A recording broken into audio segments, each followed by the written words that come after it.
A warm welcome again. Good to see you all. We're going to have a very colorful conversation, I can already tell you, with these four panelists. I see people right there at the back looking what is going to happen. Should I stay? Should I go? I can tell you, you should stay. And there's a lot of space in the front do join us. I promise you, you won't regret it. It's going to be very interesting because we are going to discuss the emperor's new clothes, how to rethink fashion. We've been talking about creating, knitting, chorale in a symbolic way in the workshop over there tomorrow and day after tomorrow. You can go there and participate yourself if you like. We've seen a wonderful performance by the students from a highly specialized institute in France, specialized in textile industry, and now we're going to discuss the beauties and pitfalls maybe of the fashion industry and design industry. We will explore the importance of fashion and design in society for all of us humans, and we will discuss the idea of sustainability in fashion. Are there any ideas about that at all, is the question. And if there are, do they go beyond greenwashing? What would be a sustainable and green ecosystem for the fashion and design industry, and what would it look like? And what is needed to get there? Again, this steps that need to be taken that was referred to in the Brussels discussion. And is it something that the industry needs to take the lead in, or is it a matter for policy makers, for political decision makers, or is it our problem? Us, consumers, is it us who need to decide on how to spend our time and money and how to use our clothes?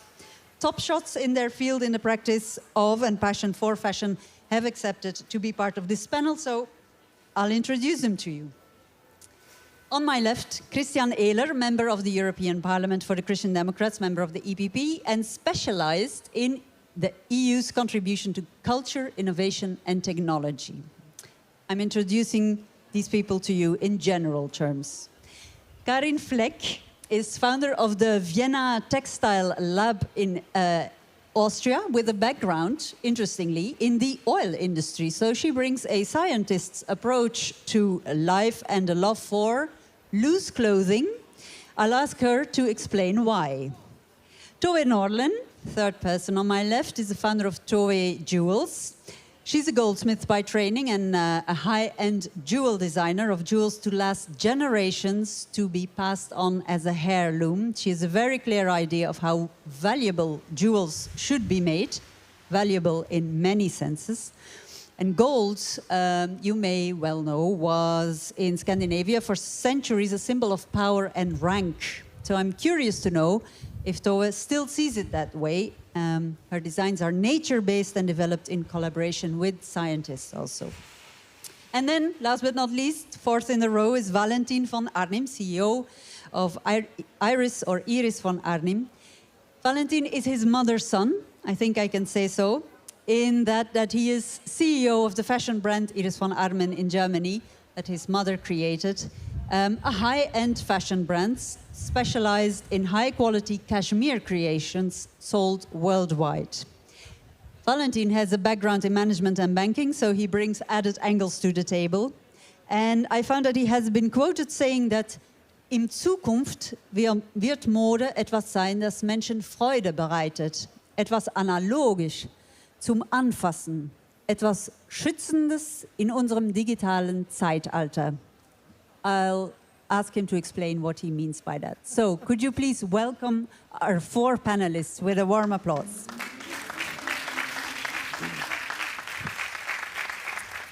Thank you for that. And if my voice cracks, do forgive me.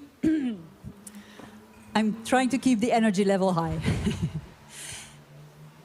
When we spoke on the phone, preparing for this conversation, I asked you each to think of an object that you could link to sustainability in fashion, in design. And you've each been thinking about it, and you prepared a story and or an object. So Tove, I would like to start with you. What did you bring? Well, actually, I bring several objects because I wear the dress that my mother-in-law bought 50 years ago. I think that really shows that if there is the design and the quality, you can wear it 50 years later. And I also brought something that a friend's daughter is doing. She buys clothes from secondhand, and then she makes her own design on it, and she resells it on her social media. So that's the object I brought. A way of reusing. So nothing is wasted, and the quality is so good that it can last decades, yes. Is what I take away from it. Yes, quality and design. It has to have something special to make it a valuable piece also 50 years later. Thank you very much for that. Valentin Von Arnim, what did you bring? Similar, can you hear me? Yes, similar idea. This is a sweater my mother knitted when I was born, and I wore it. I'm not going to tell you how many years ago, but a few decades. And my 4-month-old daughter is wearing it today. And I think it's not just that the sweater has existed for 40 years, it's actually also the same pattern rib we're using today. So it's the design, it's the quality, and it's something that's mattered to last. And I think my own grandchildren will hopefully wear it one day. And I think if we can achieve that with everything we do in fashion, I think we'll do something right. Wow, beautiful, beautiful, beautiful. Karen von Fleck, tell us. I wanted to bring the object. It was a glass object, and it was from, I think, Swarovski. And when you put it into the window and the light would come in, it would bring all the color onto the room. And like when I was a kid, I was staring at this for hours, not doing my homework. So I was staring at the effects of the color in the room. So please imagine that. Okay, we can imagine it, I think, on this canopy, a spatter of color. And did it inspire you in your work, would you say, today? Yeah, I think so. And also, I can't find it at the moment, so I will look for it. Oh, that's why you didn't bring it. Not because you were afraid it would break. It has disappeared. Uh-oh. It's probably in a moving box, so still. Okay, yeah, hopefully it will resurface. Christian Ehler, what can you tell us about sustainability and what it means to you in fashion terms?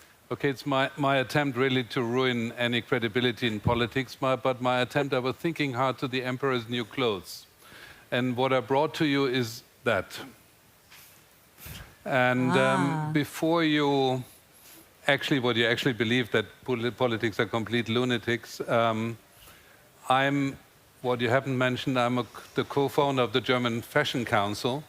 And I had been formed, before I went in politics, as CEO of one of the biggest biotechnology companies in Germany. And we recently did a workshop with scientists, designers, artists, and we presented them a piece of textile which was of red color, fairly comparable to cotton. And this piece of textile would change from red to green 2 weeks later and would vanish after 6 months. Literally vanish? Literally vanish, because it's organic chemistry. And this represents the new generation of fibers which you can change by electricity in its density, you can program colors, and you can also program its end. So what I'm not allowed to do, because that is really high-tech and not on the market, and so was the first product, but what I can bring you is the end product. Beautiful, beautiful, beautiful. You made it totally visible for us. Thank you so much. There's a lot that in these stories is interesting to unpack, so to speak, and we will in the course of the discussion.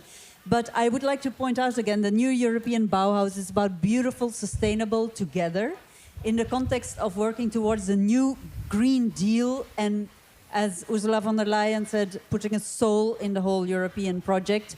Now, European project is also about democracy, about an idea of humanity, humanistic ideals. So let me start with a very broad and philosophical question, and I'd like to put it to you, Karin Fleck, first. What does fashion, what does design do for democracy and humanity? Isn't it, in say, something very frivolous, in fact? I don't think so. Okay. I think the topic that we're concerned with is mostly colors in design. And they do a lot for democracy. So, for instance, each political party has a color. So that's how we identify them. But also, when you look back in the history of color, it was not obtainable for everybody. So, for instance, colors had different values and worth. So there were very expensive colors, maybe only the kings could wear. And only with Industrial Revolution, we don't think about that this blue or the red or the yellow might have a different price. It's for us all achievable and there, and in a way democratic, that we can have them. Because, for instance, like when Caesar was wearing his red coat, that was very expensive. Nobody could afford it. It was not only a symbol that he was visible to everybody, but also that he was really, really rich. Or when you see the clergies, so in church, like the bishops, when they have their very red clothes on, this used to be not only a symbol of Christianity, it was also a symbol of a certain status. And nowadays you don't think about the color that you wear, that you have a certain status. So I think design can do a lot. Yeah. And how come color hasn't got that kind of value attached to it anymore then, practically speaking? That was because when the Industrial Revolution, in that course, synthetic colors were discovered, for instance, from crude oil, and by accident some on purpose. And with growing numbers, they were suddenly cheaper and modifiable, not like natural colors, where the industry hasn't really improved the colors at that time. So for now 150 years, we've been now wearing synthetic colors. And they were also at the time the beginning of organic chemistry, because the scientists discovered so many chemical reactions, so many molecules at the time. Pharmacy wouldn't be possible without that today. But on the other hand, they also have a very negative effect. And a lot of them are not used anymore in fashion today. So that's a bit a different angle now. But everything has a plus and a minus side. On one hand, we don't worry about the colors that we wear. But on the other hand, we should worry about what kind of impact they have. And we will go into that later. Yeah. Tove, working with precious materials like gold, precious stones as well. What does that say about how affordable or how democratic your work is, or the products you produce? I was thinking about what a year ago, some archaeologists found in Morocco what is to believe the oldest jewelry in the world. It was dated to 150,000 years. That's around the time when it was Homo sapiens sapiens. So it's a time when I don't even know if we had language as we speak about it today. So with that, I mean, it's something that is very important to the human being, maybe as important as eating, hunting, feeling safe, and wearing jewelry. So it's not something you was talking about frivolous before. I think it's something... Provocatively speaking. It's very important for humanity, and jewelry, everybody can wear jewelry, and what I think is important with the jewelry is to put a lot of time in the design and to come with some innovation. It doesn't have to be like a huge innovation, but there should be something special about it to get the raison d'être. So, and but nowadays I work a lot with 3D printing, and for instance, there is a company in Austria who made a new material that is supposed to look like ebony. So instead of slaughtering elephants, you can use this material, and you can create fantastic jewelry with this. So it doesn't have to be gold and diamonds. There are lots of other materials you can do. It's more the idea and the craft behind that is important, I think. So, lots of things to unpack. Craftsmanship, innovation, and then what Karin Fleck also mentioned, the danger side or not, and the impact of some of those innovations of the past, so to speak.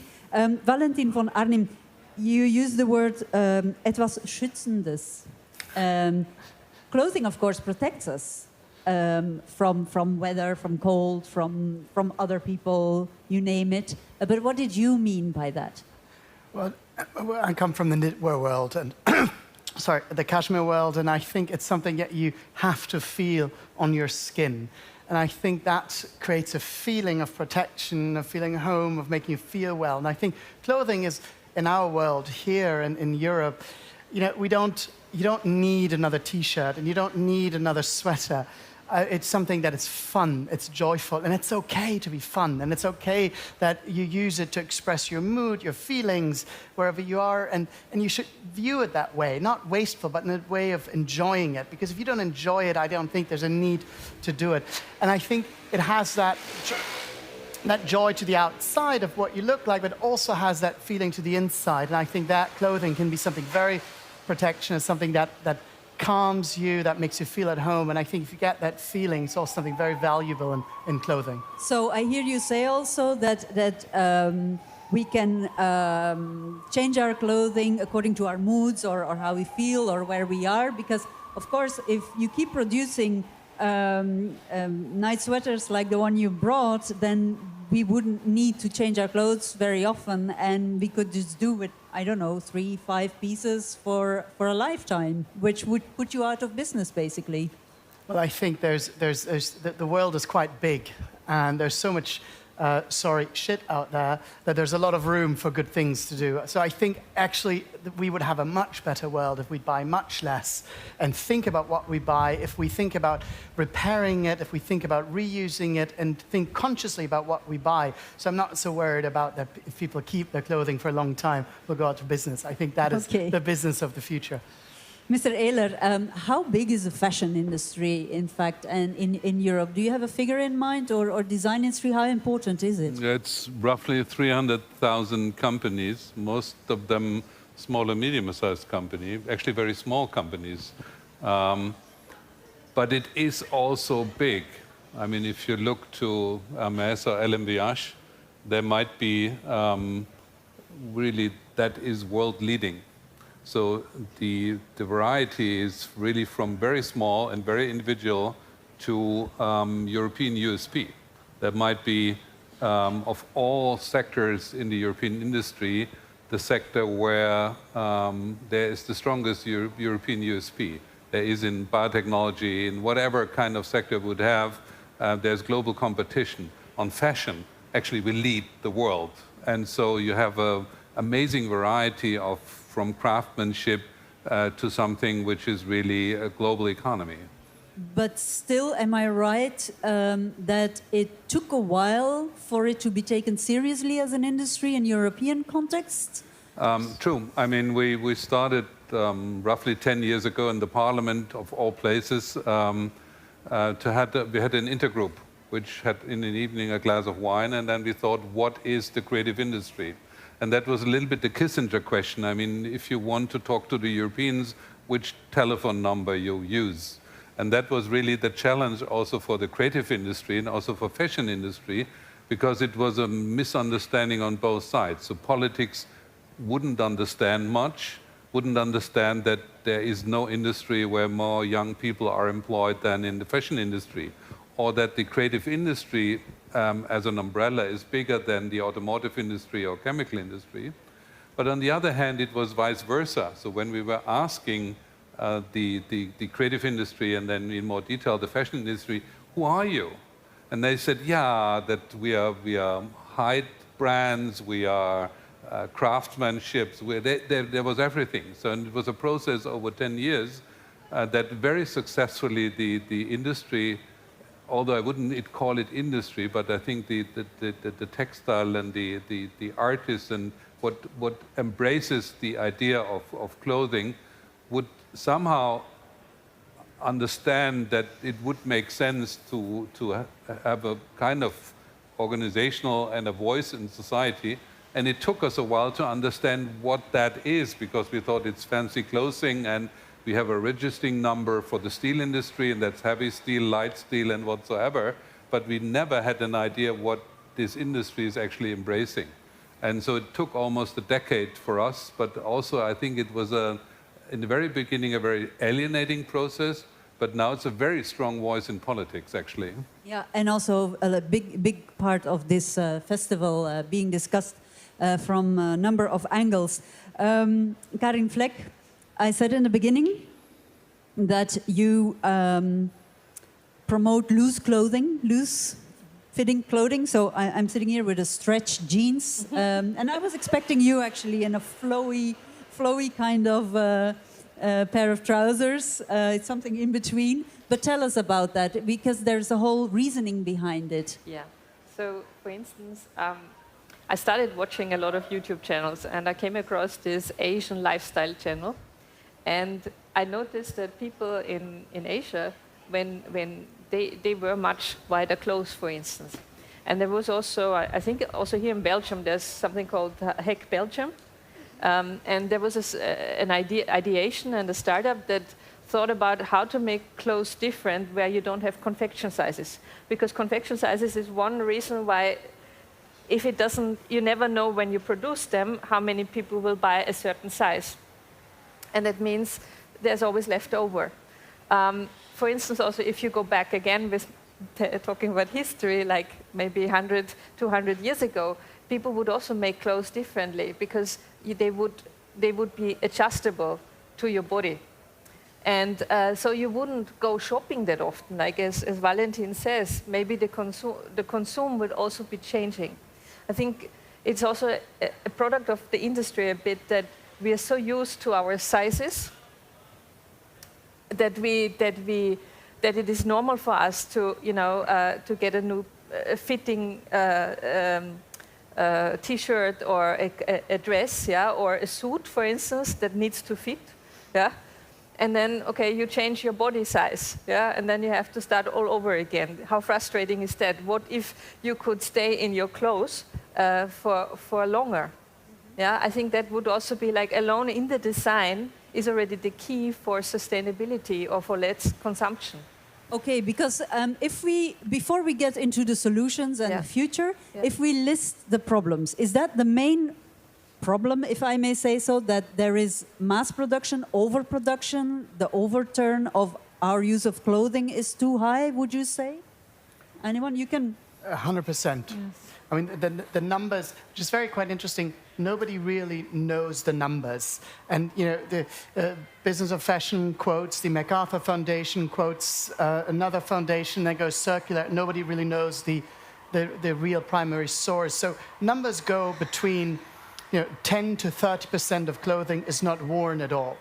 10 to 30%? 10 to 30% of clothing, textile being produced. But again, I'm quoting numbers where nobody knows the primary source. So the problem really is actually the big companies and government will have to put money into research to really find out. Also, in terms of carbon oxide being produced, some claim it's 7 billion tons, some claim it's 10 billion. So nobody knows the real numbers.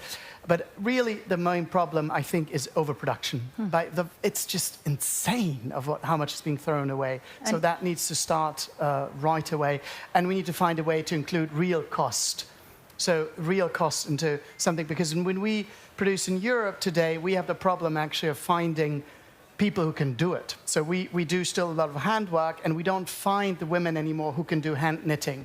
And it's really quite, and all of these women mostly are 50 years and older. None of the young women want to do it anymore, all the handcraft work.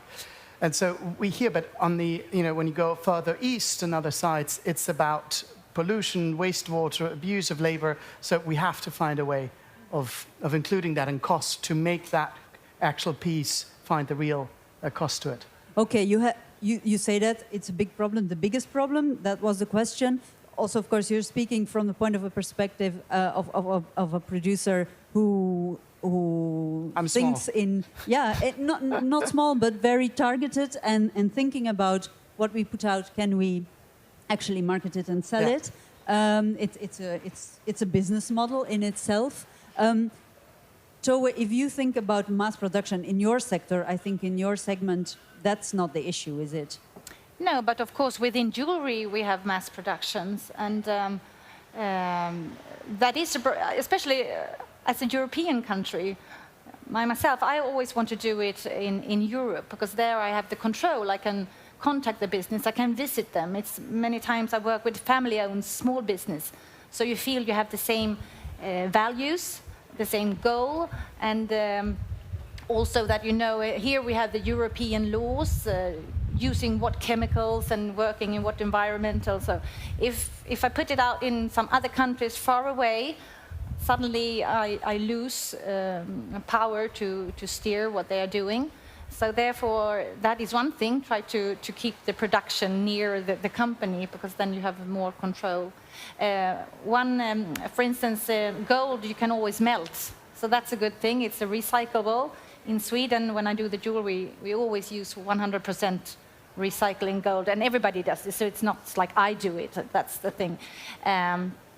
So that's and it keeps for a long time also, gold. So there is, but then you have the mining part. I called one of the biggest mining companies in Sweden, and they rather not talk about their environmental problems. I think it's better to talk about it. Say, yes, we do have these problems, and we need to do something about it, because everybody still needs gold. Not for only jewelry. I mean, it's for everybody, all the, in technical and mobiles and so on. So it's better to talk about it and try to do something about it, and trying to not just hide away like this company. I hear two things already. I'll let you jump in a second. So we're talking about mass production, overproduction, too much production, and then about the production process. We'll get into that. I want to stick for a moment to the overproduction. Is that because we are like putting in the producer's hands, just buying what they promote and propagate and bombard us with publicity with? Or is it because this is the capitalist system and clothing manufacturers want to make a profit? Wherein lies the change, or the possible change? What we see is, I mean, clothing is part of, in economic theory, a part of satisfied consumer markets. We're in the autumn of capitalism. It's very funny that I say that as a Christian conservative. But in the autumn of satisfied consumer markets, how do you create demand? Because demand in economic theory is that something gets destroyed, you want to replace it, or you have a very new idea and that brings you forward. But that is not the logic of, let's say, satisfied consumer markets. What happens with clothing, as it is with a lot of creative products, is simply that the idea how to create demand is that you have to create an artificial shortage, and you do an offer in our societies that you substitute, let's say, social ranking, the kind of perception of yourself which had been done by society, by clubs, or you were a knight or something like that. You had been substituting that in the late phase of capitalism by consumption defines you.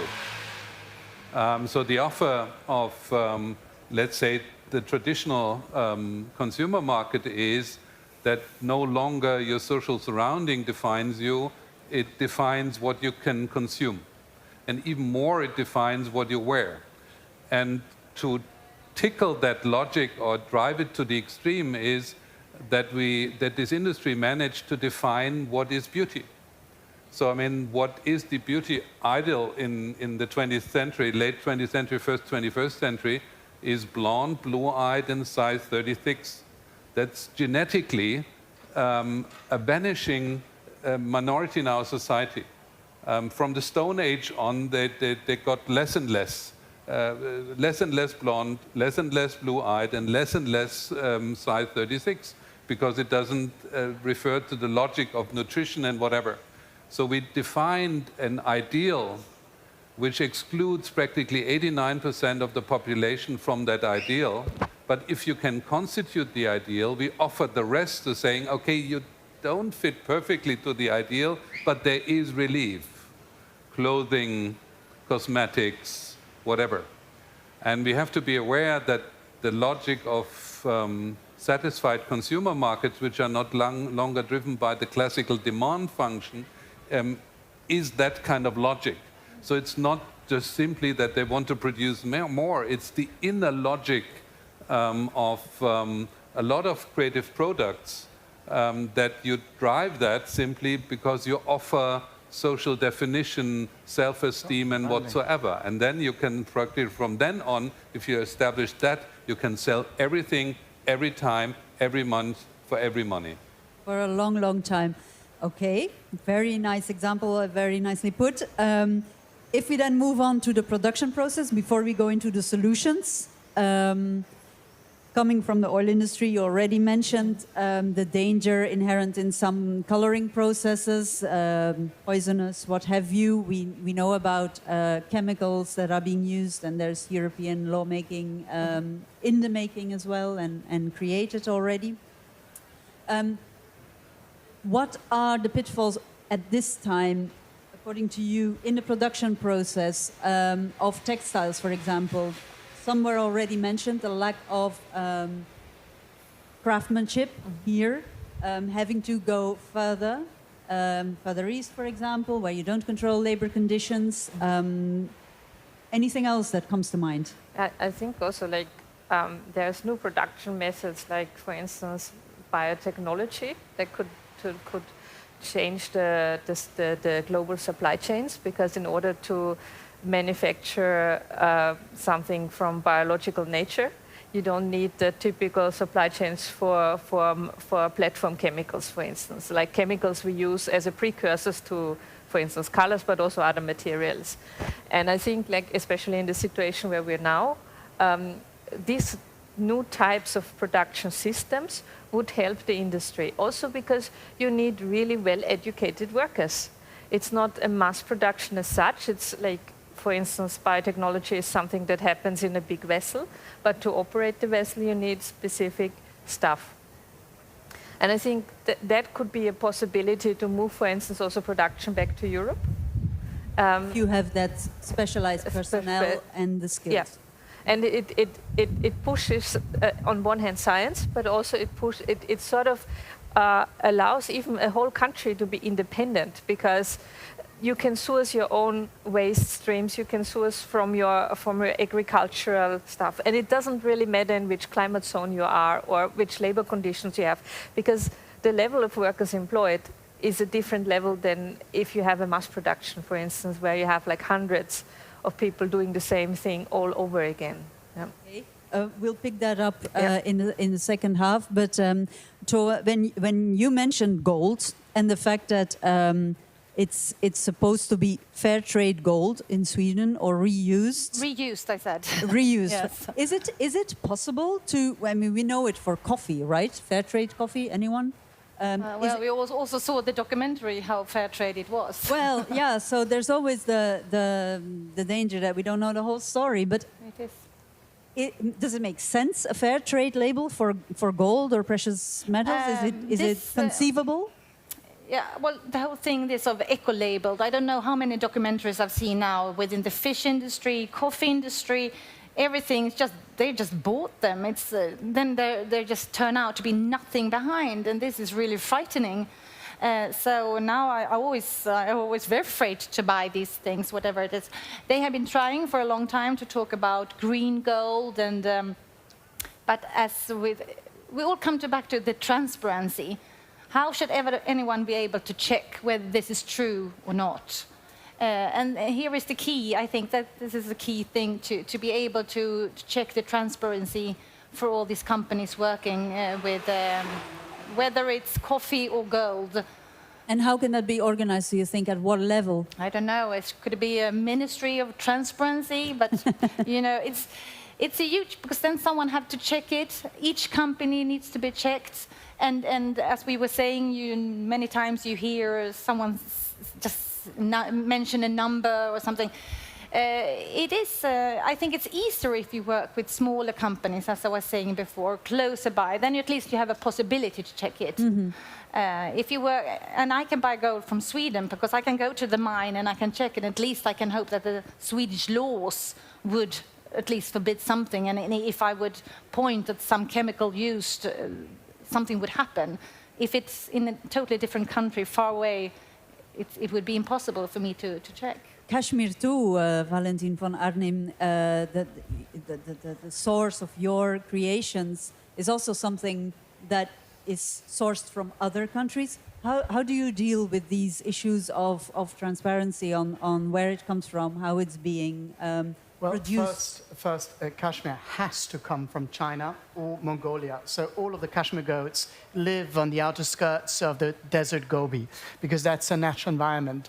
Already the English kings and French kings, they imported the cashmere goats and then thought, it's cold enough in Scotland and leave them in the winter, but the grass is too nutritious, and as soon as the goat eats English grass, it builds fat against the cold in the winter.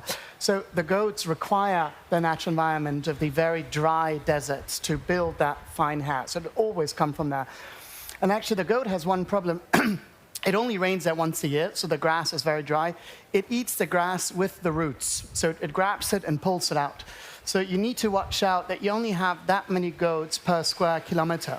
And actually the Chinese government, you may think a lot about the Chinese, but in that respect they're quite good. They have 100% regulated and controlled how many goats are there per square kilometer to keep that population and that business alive. So it's highly regulated already from the beginning on.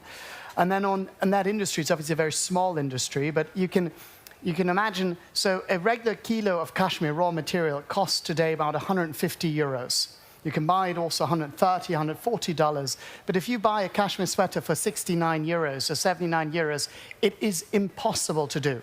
So there is a certain threat point where it doesn't work anymore, where you have to, there's a certain price to the product, otherwise it's impossible to do.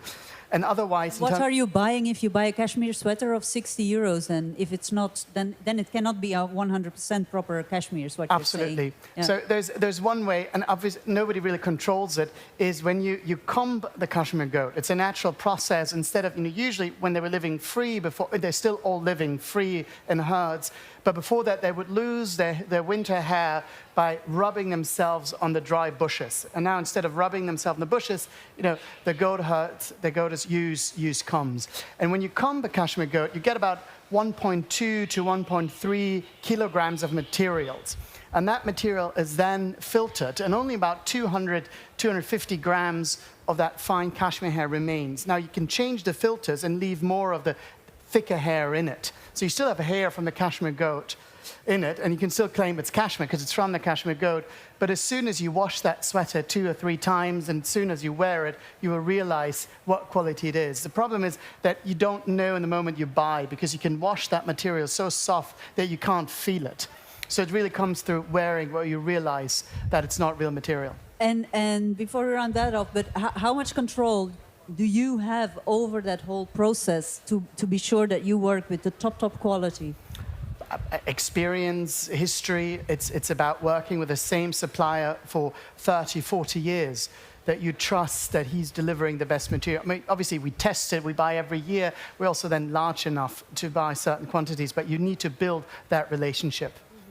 Build a relationship, more transparency, control on labor conditions and so on. Is that something that you feel on a European level can be addressed, or is that, dreaming? Oh, no, it must be addressed on the European level because it's the only leverage we have. That's the biggest consumer market in the world, not China, not the United States, it's Europe. And if the biggest consumer market in the world decides to regulate, that's mostly likely to happen. The question is a little bit how to do.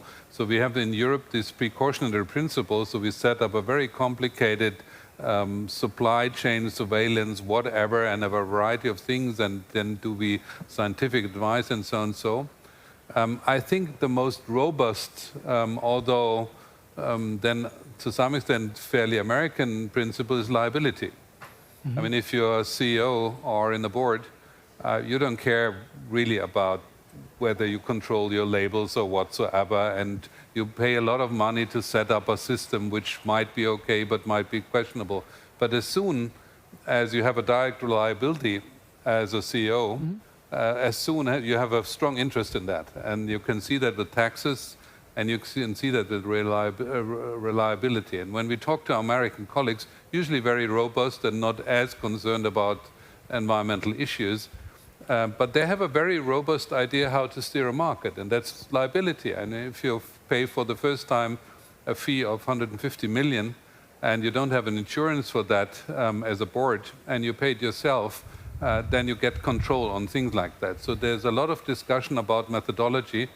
And I think what we did, this kind of labels which had been partly invented, partly had been business models, partly just poor attempts to do so, I think that's not going to work. I think we will have a relatively robust grip on that. And do you think there's a majority for that? Yeah, you're going to see. I mean, what you see here, we're in midst of a revolution. I'm asking because there's a time pressure in this climate issue and so on. Of course, not only in the fashion industry, but in broad terms. Yeah, but in 8 years from now, I mean, there will be every producer in Europe, whatever it produces, and also if it produces fashion or clothes or textile or whatever, has to reduce its carbon footprint by 55%. That's nothing less than a revolution. And what you're going to see as an addition, and you see that already in the textile strategy of the Commission coming, in 15 years from world, we are no longer living in the cotton world. Because the shortage of water, the complexities, the wars already taking place in Africa on water, on the Nile water, that will lead us in a different world. So we're in the midst of a transformative decade which is going to come. And in 10 years, we're going to live in a different world, and you're going to wear different clothing, by the way. Let's look into the future. Karin Fleck, you are creating the future, let's say. Well, you are. Because you are working on a different way to create color.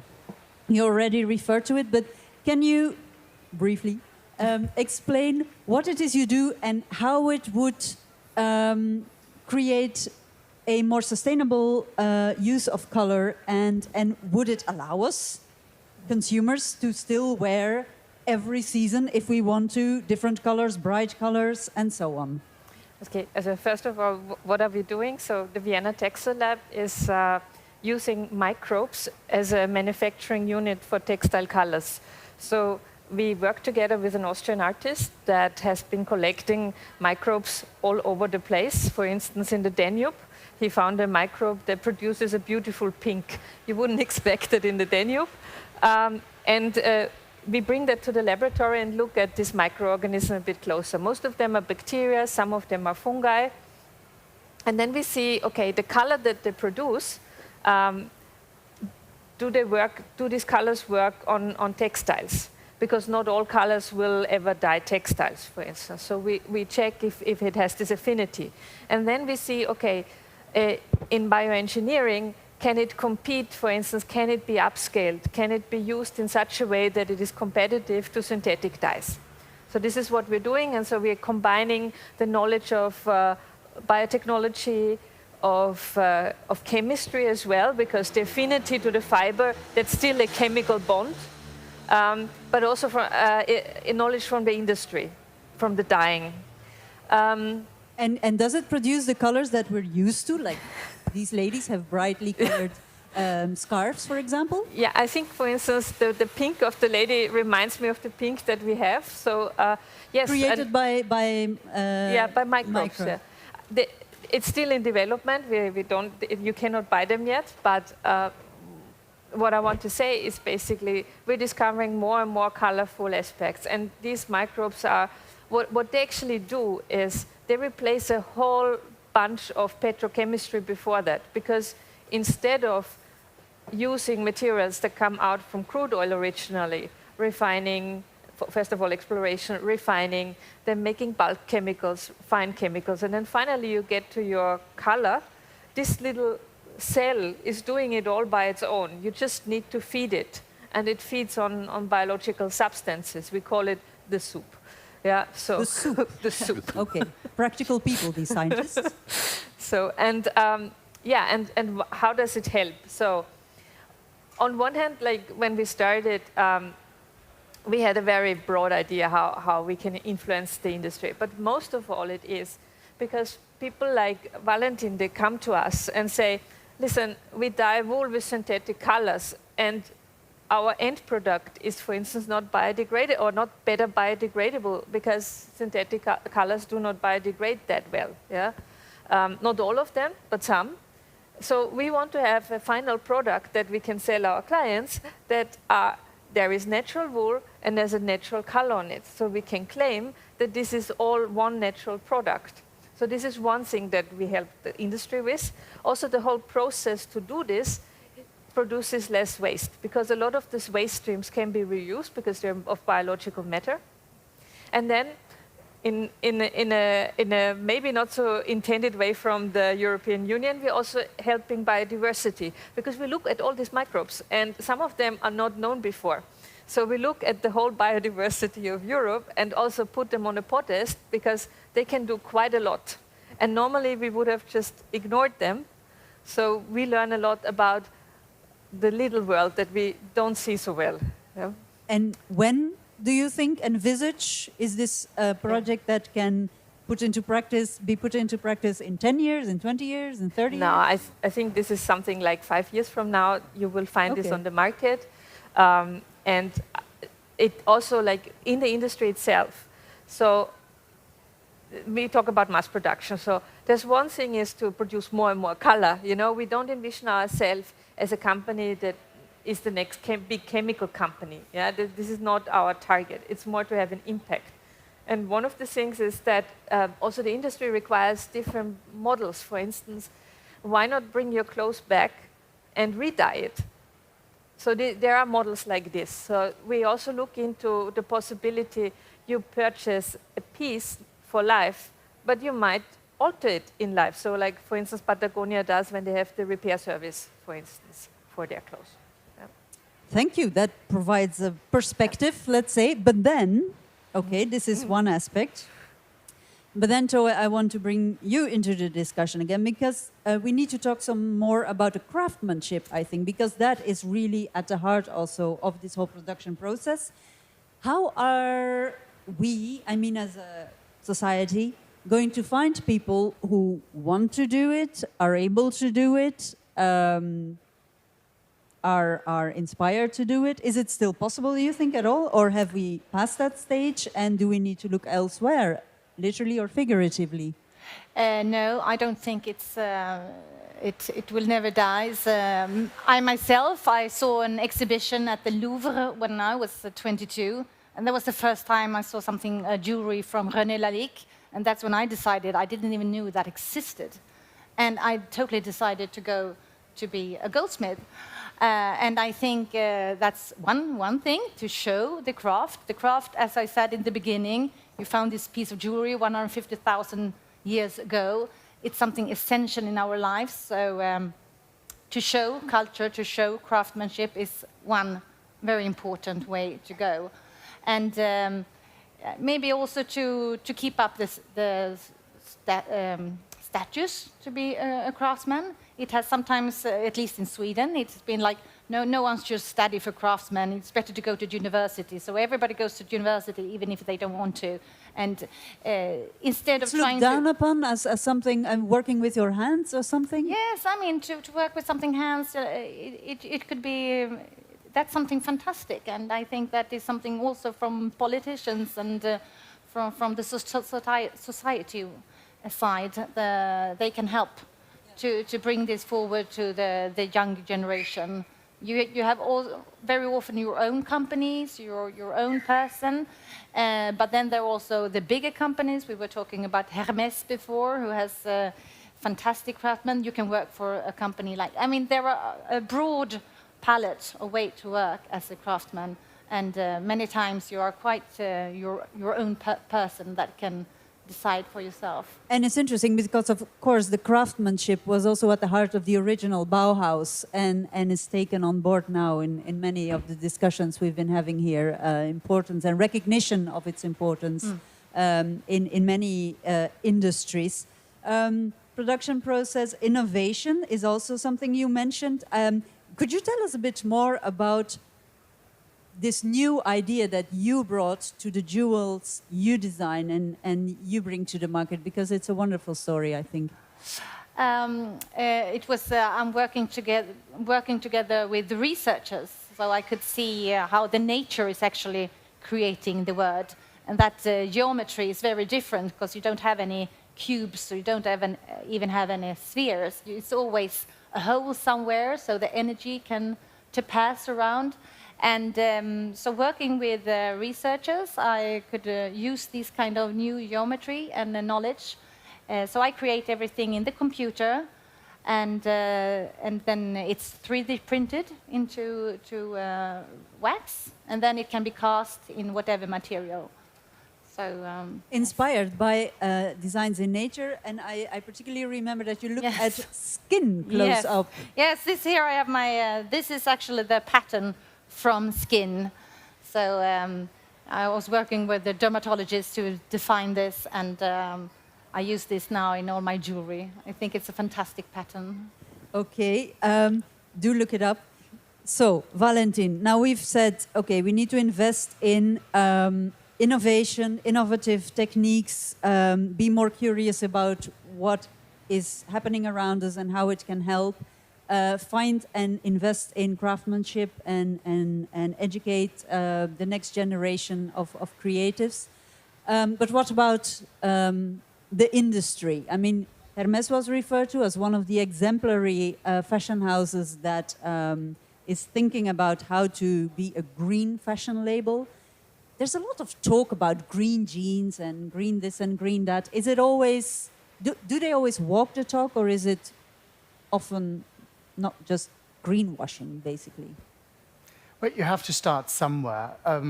Obviously, there's a ton of greenwashing going on, and it's quite frustrating, but you have to start.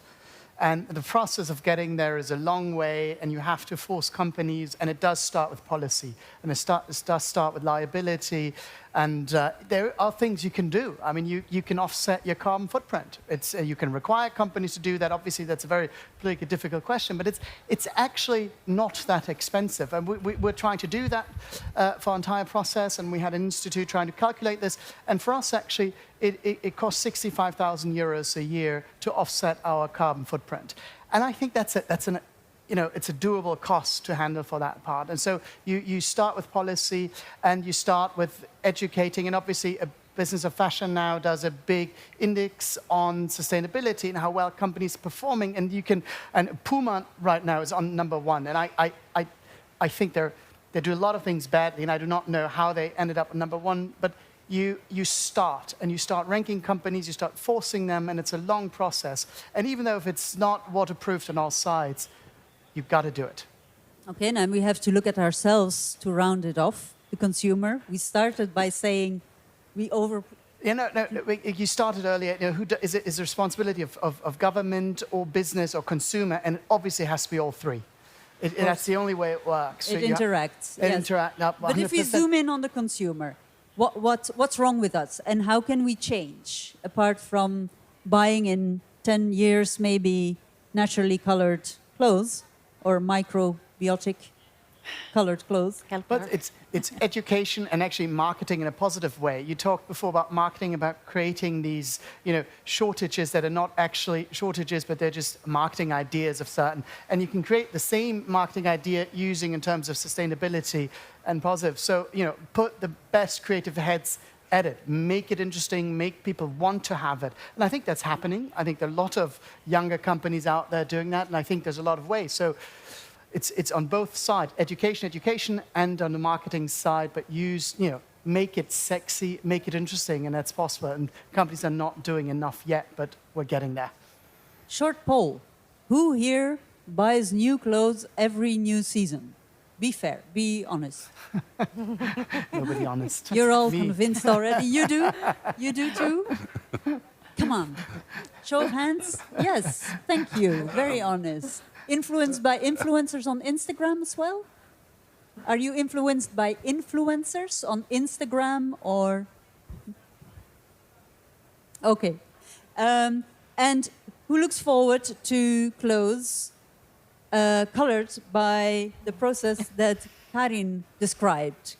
Can you imagine something like that? You would look at the label and say, even the lady in pink, even if it's not that pink anymore, you would. Great. Thank you so much.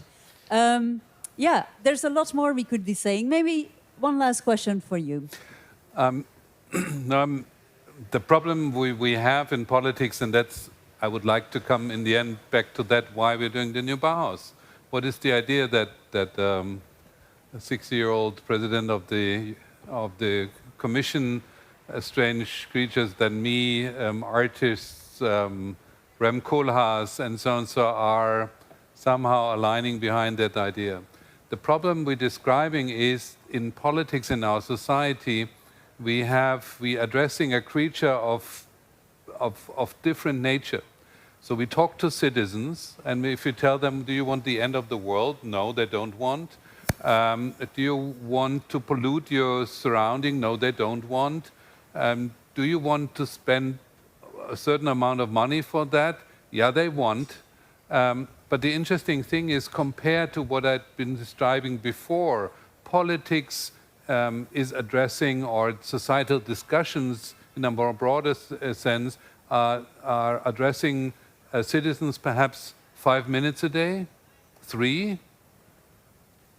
Whereas this machine of consumption, which is perfect, it's on the wonderful, totally perverted, but it's also in its beauty unique, is addressing the same citizen as a consumer practically permanently. So you have a consumer starting in the morning, a citizen saying in the morning, I want to care about that. And this creature is going to change, this 14-year-old not going to school and fighting for nature, is entering a very cheap shop. And that moment it's going to change from a citizen to a consumer. And the same girl says, oh, the T-shirt is €8, and it's colorful, and somehow, and the YouTuber said to me, it's the right way, and so on. So we are addressing a creature of a strange, changing nature. At one hand, it's a citizen, but at the same moment, it changes to consumer. And the Bauhaus idea is not to address the consumer, but the Bauhaus idea is, we are not going to have the new Mao look. The reason why a lot of people are reluctant, if they're really honest, is they don't want to buy boring shit. I mean, sustainability was very much related to very ideological things, and you wanted to show it's sustainable, and how would you show that it's sustainable? It looked poor. So, and I think that the new Bauhaus's idea is to align the idea of sustainability to the reality of societies. There are individuals who want to look good, who want to express themselves. And how we are going to do that, we are totally dependent on the creative sector. If the creative sector doesn't help our politics, sustainability is not going to work. And that is why we so almost plea to the creative sector to help us to get this idea of a more sustainable world through, and not by limiting creativity, individuality or something like that. And that is Bauhaus. We need the Bauhaus and this idea to merge that, the reality of production, artist, creativity, individuality, the way to express yourself, individuality by your clothing, but together with the potential of sustainability. And if we succeed, the new Bauhaus is really the element which needs to be successful. Without that, it's not going to work. And that's what they call a closing statement.